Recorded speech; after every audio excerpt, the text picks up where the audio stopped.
Nada como um dia após o outro. É incrível como os habitantes dos porões da politicagem tupiniquim conseguem ultrapassar o nível máximo do limite da cara de pau.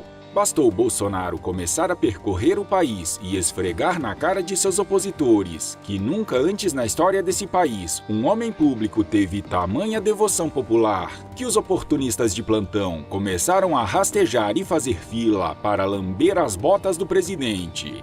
O cara avança em popularidade, volta governador pagando pau, senador dizendo que não era bem assim, deputada traíra implorando por um minuto de atenção, togado dizendo que o cara tá fazendo tudo certo, prefeitos e governadores desesperados por uma foto ao lado do mito, partidos ajoelhados implorando sua filiação e até parte da imprensa marrom tentando puxar o saco. A briga para tentar sentar na janelinha do avião que está decolando vai nos proporcionando cenas patéticas. Daqui a pouco, o ex-ministro que desmoronou aparece apontando as virtudes do indivíduo. Esse pessoal não tem princípios, só apetites.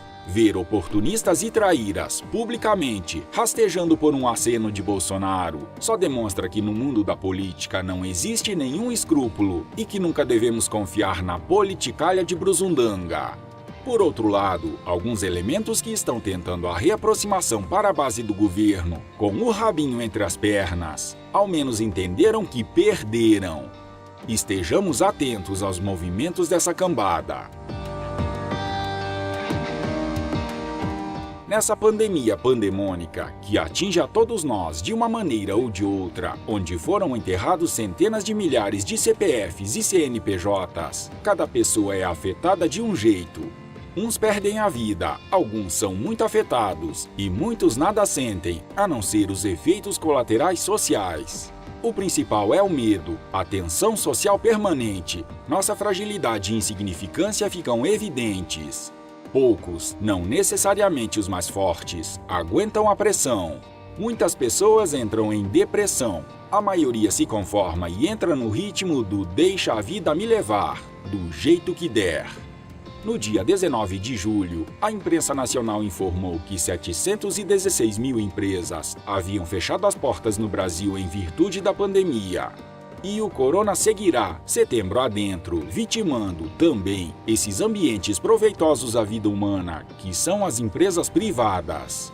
Digo isso ciente de que, infelizmente, essa não é uma percepção comum. A população brasileira transita, inadvertida e submissa, em meio a instrumentos de doutrinação e domínio das mentes, sob os quais se predispõe a considerar o ambiente empresarial como um lugar de opressão e submissão à exploração. Não percebem, tanto os brasileiros quanto os submissos estão, isto sim, a opressão e a mistificação ideológica. Não é por outro motivo que, em tempos de pandemia, tanto se fala em opção entre a vida e dinheiro. No entanto, esses locais que chamamos empresa, escritório, firma, fábrica, loja, venda, estão para a vida humana, assim como os recifes de coral estão para a vida marinha nas cálidas águas tropicais. Empresas funcionam à semelhança dos ecossistemas. Quando fatores externos agem de modo descuidado, estabanado, todo o sistema padece esse impacto, afetando os organismos que ali se desenvolvem e interrelacionam. Acho que não preciso fazer prova dessas afirmações. Estamos vendo acontecer. Quando, em 2013, a cidade de Detroit quebrou, a maior parte de seu imenso parque automobilístico já havia encerrado atividades ou ido embora.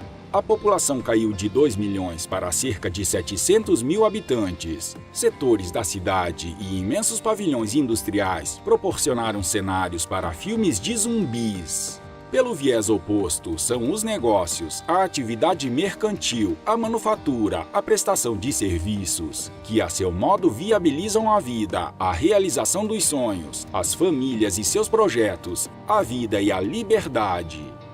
No Brasil do Covidão, dezenas de milhares de lojas de variados portes fecharam as portas. Não suportaram as arbitrariedades de governadores e prefeitos irresponsáveis, que ganharam de presente dos semideuses de toga o poder de destruir a vida de milhões de brasileiros através de medidas autoritárias e desastrosas, que afugentaram ainda mais a vida de seu sustento.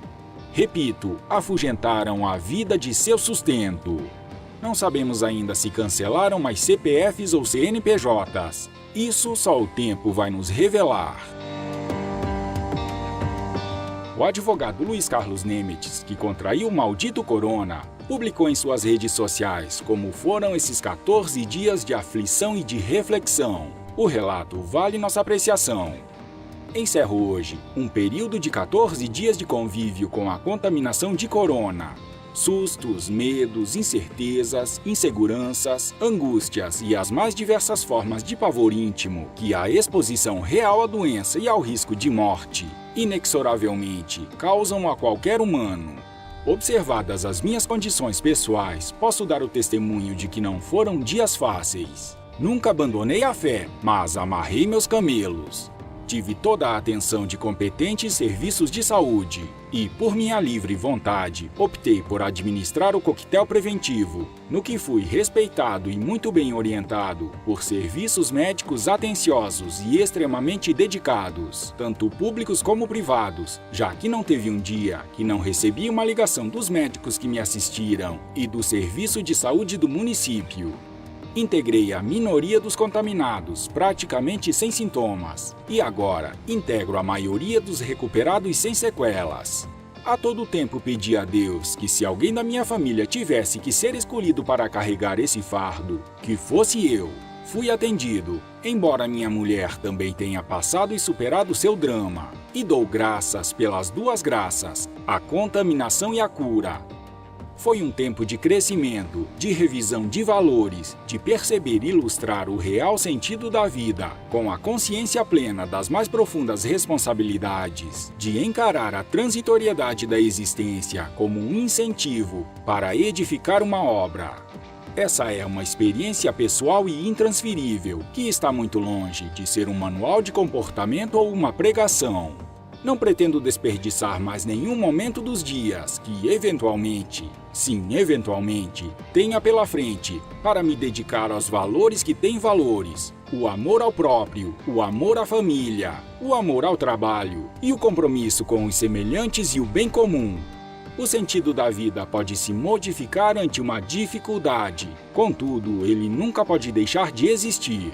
Vejo o enfrentamento e a superação da doença como um triunfo. Então o sofrimento deixa de existir, pois sofri nos meus limites, com bravura. Me irmano a tantos quantos passaram por essa situação, sobretudo aos que mesmo lutando não sobreviveram. Eles e seus entes queridos também são bravos, merecem nossa fraterna reverência.